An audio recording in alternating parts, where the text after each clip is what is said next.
Meenakshi Medical College, Hospital and Research Institute, Kanjipuram, accredited A+ by NAC. இந்த gender revealing அப்படின்றது வந்துட்டு ஒரு பெரிய இதுவாகவே இருக்கு இல்லையா? 100% ரிவீல் பண்ண மாட்டோம், டிடெக்டும் பண்ண மாட்டோம், ரிவீலும் பண்ண மாட்டோம்.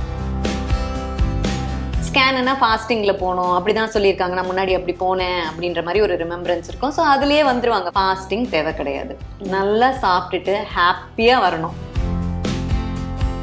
சாக்லேட், ஸ்வீட்ஸ் இதெல்லாம் நாங்கள் வந்து பேஷண்ட்ஸ்க்கு ப்ரொவைட் பண்ணுவோம். ஸோ சாப்பிடும்போது ஜூஸோ காஃபியோ இல்லை சாக்லேட் சாப்பிடும்போது அந்த பேபியோட பொசிஷன் மாறும். செக்கப் வேறு ஸ்கேன் வேறு, ஆவரேஜாக ஒரு 6 to 7 ஸ்கேன்ஸ் எடுக்கிற மாதிரி ஆயிடுது. ப்ரெக்னன்சி பாசிட்டிவ் அப்படின்னா ஃபர்ஸ்ட் நான் சொல்றது வந்து நல்லா சாப்பிட்டுட்டு வாங்க, தண்ணி எல்லாம் குடிக்கணும்னு அவசியமே கிடையாது. ஏன்னா நம்ம வந்து அந்த முதல்ல வந்து பண்ற அந்த 6 வார ஸ்கேன் வந்து முக்கால்வாசி வந்து அந்த ஸ்கேன்லேயும் ஹெட் டு டோ பார்ப்போம் பேபியை. இந்த பேபி நல்லா இருக்கா இல்லை இந்த பேபிக்கு ஏதாச்சும் ப்ராப்ளம் இருக்கா அப்படின்றத நம்ம அதிலேயே வந்து அசஸ் பண்ணிடலாம். ஸோ அசஸ் பண்ணிவிட்டு அந்த வந்து கரெக்டபுளாக இருந்ததுன்னா நம்ம வந்து அந்த ப்ரெக்னன்சியை கண்டினியூ பண்ண வருவோம். இல்லை இது கரெக்ட் பண்ண முடியாது, அந்த பேபிக்கு இன்னும் வளர வளர ப்ராப்ளம் அப்படின்னம்னா உள்ளேயே வயிற்றுக்குள்ளாரையே வெடித்து ஃபுல்லாக ப்ளீட் ஆகி அது வந்து அம்மாவோட உயிருக்கே ரொம்ப ஆபத்தான ஒரு சிச்சுவேஷன். ஸோ அதனால தான் நான் எல்லாரையுமே வந்து என்ன அட்வைஸ் பண்ணுவேன்னா, வணக்கம் டாக்டர் விகடன் வியூவர்ஸ், நான் உங்க ஹர்ஷா. இன்னைக்கு நம்ம கூட டாக்டர் வந்தனா இருக்காங்க. அதாவது ஒரு பெண் கர்ப்பமானதுக்கு அப்புறம் அந்த எத்தனை விதமான ஸ்கேன் எடுக்கணும், அந்த குழந்தையோட ஆரோக்கியத்தை எப்படியெல்லாம் நம்ம முன்னாடியே தெரிஞ்சு பார்த்துக்கணும் அப்படின்ற நிறைய டவுட்ஸ் இருக்கும் நம்மளுக்கெல்லாம். அதெல்லாம் கிளாரிஃபை பண்றதுக்காக தான் அவங்க நம்ம கூட இருக்காங்க. வணக்கம். வணக்கம். ஸ்கேன் அப்படின்னு வந்துட்டங்கனாலே வந்து நாங்கள் நிறைய படத்துல எல்லாம் பார்த்துருக்கோம். நான் வந்துட்டு 2 லிட்டர் தண்ணி குடிச்சிட்டு உட்காந்துருக்கேன், இன்னும் என்ன ஸ்கேன் எடுக்க கூப்பிடல, நான் வந்து ஃபாஸ்டிங்ல தான் போகணுமா, ஆர் வந்து நான் ஆல்ரெடி ரொம்ப வாந்தி எடுத்துட்டு இருக்கேன், என்னால் முடியவே இல்லை அப்படின்லாம் இந்த ப்ரெக்னென்ட் மம்மிஸ்லாம் சொல்லி நாங்கள் கேட்டிருக்கோம். ஸோ என்ன மாதிரி சாப்பிட்டுட்டு ஆர் என்ன ஒரு ப்ரொசீஜர் இருக்கு ஸ்கேன் எடுக்க வர்றதுக்கு முன்னாடி? ஆமாம், ப்ரெக்னென்ட் லேடிஸ் வந்து என்னென்னா ஜென்ரலாக எல்லாருமே அவங்க லைஃப் டைமில் ஒரு ஸ்கேனாச்சும் எடுத்திருப்பாங்க. ஸோ அவங்களுக்கு வந்து ரிமெம்பரன்ஸ் என்னென்னா ஸ்கேனுன்னா ஃபாஸ்டிங்கில் போகணும் அப்படிதான் சொல்லியிருக்காங்க, நான் முன்னாடி அப்படி போனேன் அப்படின்ற மாதிரி ஒரு ரிமெம்பரன்ஸ் இருக்கும். ஸோ அதுலேயே வந்துருவாங்க, ஃபாஸ்டிங்கில் வந்துருவாங்க, தெல்பி வாமிட் பண்ணிட்டு இருப்பாங்க. இது ஆனால் வந்து என்ன நான் சொல்கிறேன் அப்படின்னா, ஃபாஸ்டிங் தேவை கிடையாது, நல்லா சாப்பிட்டுட்டு ஹாப்பியாக வரணும். ஒரு ஸ்கேன் உங்களுக்கு ப்ரெக்னன்சி பாசிட்டிவ் அப்படின்னா ஃபஸ்ட்டு நான் சொல்கிறது வந்து பி ஹாப்பி, நல்லா சாப்பிட்டுட்டு வாங்க, தண்ணி எல்லாம் குடிக்கணும்னு அவசியமே கிடையாது. ஏன்னா நம்ம வந்து அந்த முதல்ல வந்து பண்ணுற அந்த 6 வார ஸ்கேன் வந்து முக்கால்வாசி வந்து இன்டர்னலாக தான் பண்ணுவோம். ஸோ அடி வழியாக ஸ்கேன் பண்ணுறதுக்கு வந்து நமக்கு பிளாடர் தேவை கிடையாது.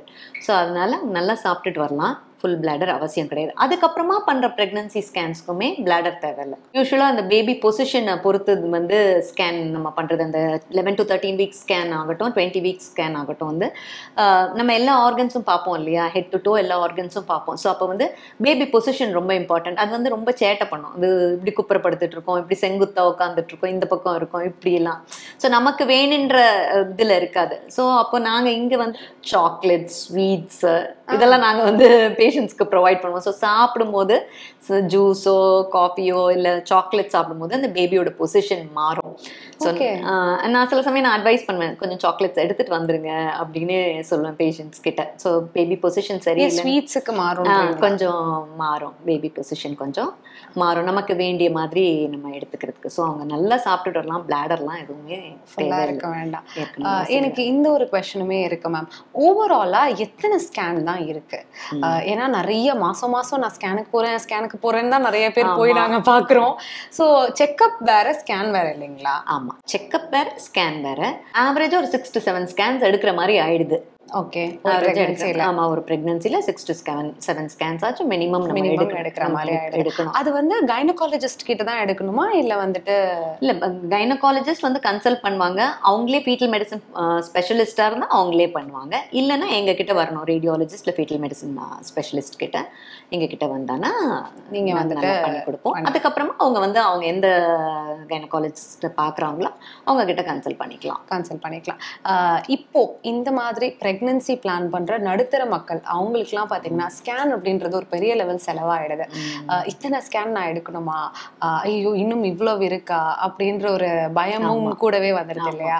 ஸோ இவ்வளவு ஸ்கேன் எடுத்தாலே போதுமானது, குழந்தை ஆரோக்கியமா இருக்குன்னு நம்ம சொல்லிடலாம் அப்படின்னு நீங்க வந்து சொல்லணும், குறிப்பிட்டு சொல்லணும் அப்படின்னா நம்ம நடுத்தர மக்களுக்கும் அது ஈஸியா இருக்கும்னா எவ்வளவு ஸ்கேன்ஸ்? ஒரு 2 ஸ்கேன் வந்து அவங்க கண்டிப்பா நம்ம எடுத்துக்கிட்டாங்கன்னா பெட்டரா இருக்கும். அதாவது இந்த 11 to 13 வீக் ஸ்கேன், அதுக்கப்புறம் இந்த 20 வீக் ஸ்கேன். ஸோ ஃபர்ஸ்ட் வந்து நியூக்ளியர் டிரான்ஸ்லூசன்சி ஸ்கேன், அடுத்து அனமலி ஸ்கேன்னு சொல்லுவோம்.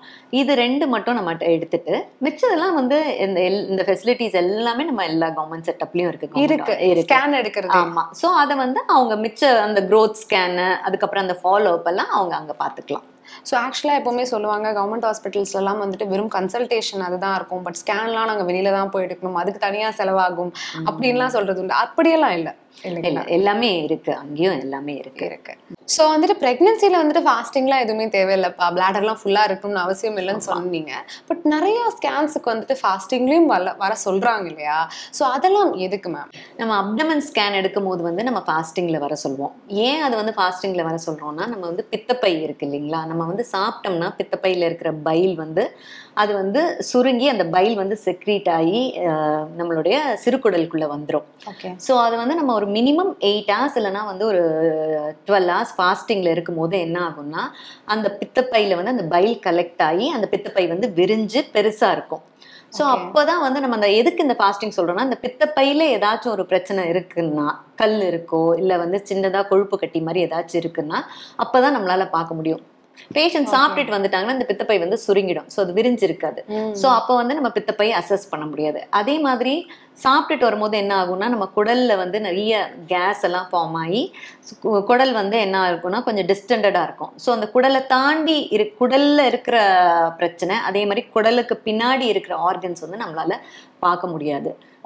அதனாலதான் வந்து மெயினாக நம்ம வந்து ஃபாஸ்டிங்ல வர சொல்றோம். ஓகே. ஒரு பெண் வந்துட்டு பிரெக்னெண்டா இருக்கிற டைம்ல வந்துட்டு நிறைய ஸ்கேன்ஸ் இருக்கு இல்லையா? நடுவில் 3 மாசத்துல 4 மாசத்துல அந்த குழந்தையோட வளர்ச்சி வூம்ல எப்படி இருக்கு அப்படின்றத பாக்குறதுக்கு.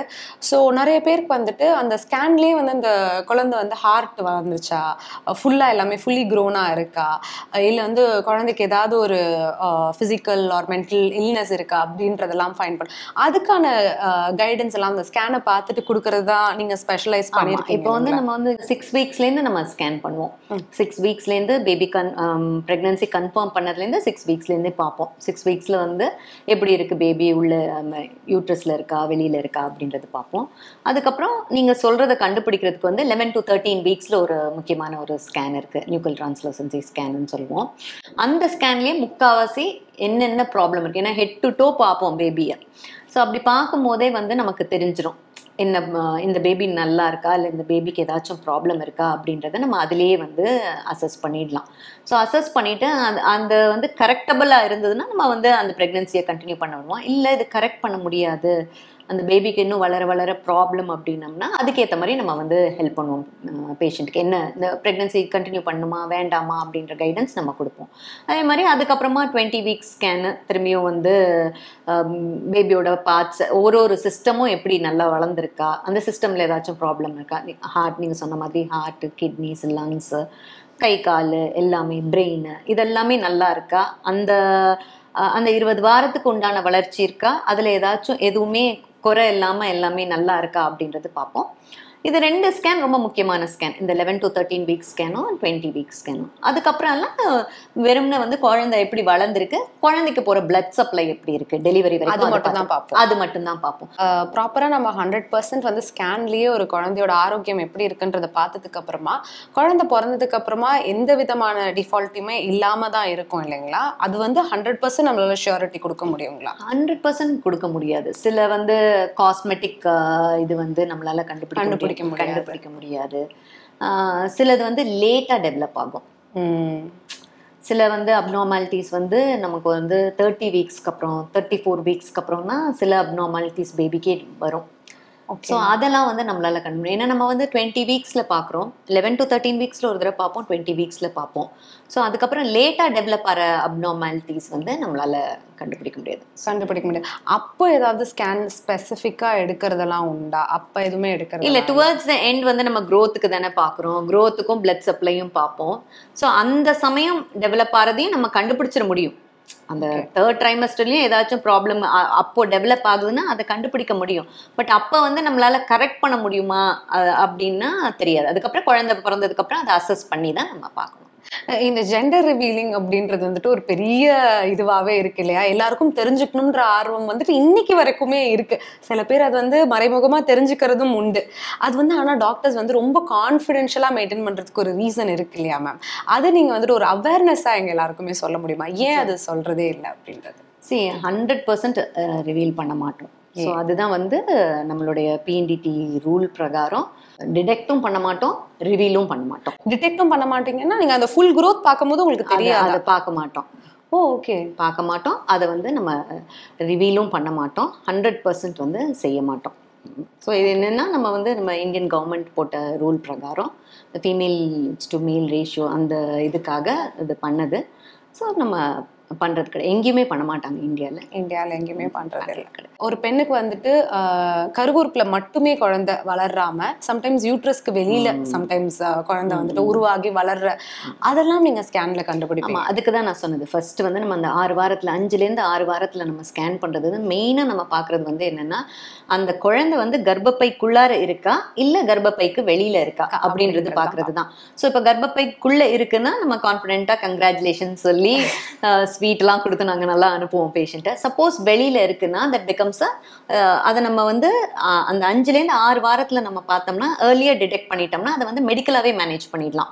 அவங்க அந்த சமயம் அந்த 5 to 6 வீக்ஸில் வரல, இல்லை அந்த 6 வீக்ஸில் வரல, கொஞ்சம் லேட்டாக வராங்க, 7 வீக்ஸில் வராங்க, 8 வீக்ஸில் வராங்க, அப்போ பேபி வந்து வெளியில் இருக்குது அப்படின்னா that becomes a life threatening situation. ஏன்னா அது வந்து அந்த கர்ப்பப்பையோட டியூப்னு சொல்லுவோம், இந்த ஃபெலோப்பியன் டியூப்ல இருக்கும். அந்த ஃபெலோப்பியன் டியூப்ல வந்து அது வளர முடியாமல் அது வெடிச்சிடும், உள்ளேயே வயிற்றுக்குள்ளாரையே வெடிச்சு ஃபுல்லாக ப்ளீட் ஆகி அது வந்து அம்மாவோட உயிருக்கே ரொம்ப ஆபத்தான ஒரு சிச்சுவேஷன். ஸோ அதனால தான் நான் எல்லாரையுமே வந்து என்ன அட்வைஸ் பண்ணுவேன்னா, ப்ரெக்னென்ட் ஆயிருக்கீங்க, உங்களுக்கு வந்து ப்ரெக்னென்சி டெஸ்ட் பாசிட்டிவ்னு வருதுன்னா 100% 5 to 6 வீக்ஸில் ஒரு ஸ்கேன் பண்ணி கன்ஃபார்ம் பண்ணிக்கணும் நம்ம வந்து கர்ப்பப்பைக்குள்ளார இருக்கா குழந்தை இல்லை வெளியில் இருக்கா. ஸோ நம்ம அந்த வீக்ஸ்லேயே நம்ம கண்டுபிடிச்சோம்னா சர்ஜரி எதுவும் போக தேவையில்லை, நம்ம அதை மெடிக்கலாகவே மேனேஜ் பண்ணிக்கலாம். மெடிக்கலாக நீங்கள் மேனேஜ் பண்ணிக்கலாம்னு சொல்கிறது டெர்மினேட் பண்ணுறது தானே? ஆமா, அந்த குழந்தைய வந்து ஃபெலோப்பியன் டியூப்ல இருந்தா அது கண்டிப்பா ஆமா அதை வந்து எப்படி ஹேண்டில் பண்ணுமா நம்ம பாத்துக்கலாம். ஐ திங்க் மெடிக்கலா எங்களுக்கு நிறைய விஷயங்கள் இன்னைக்கு நீங்க கிளியர் பண்ணீங்க. It was lovely having a conversation with you. Thank you so much. Meenakshi Medical College, Hospital and Research Institute, Kanjipuram, accredited A+ by NAC.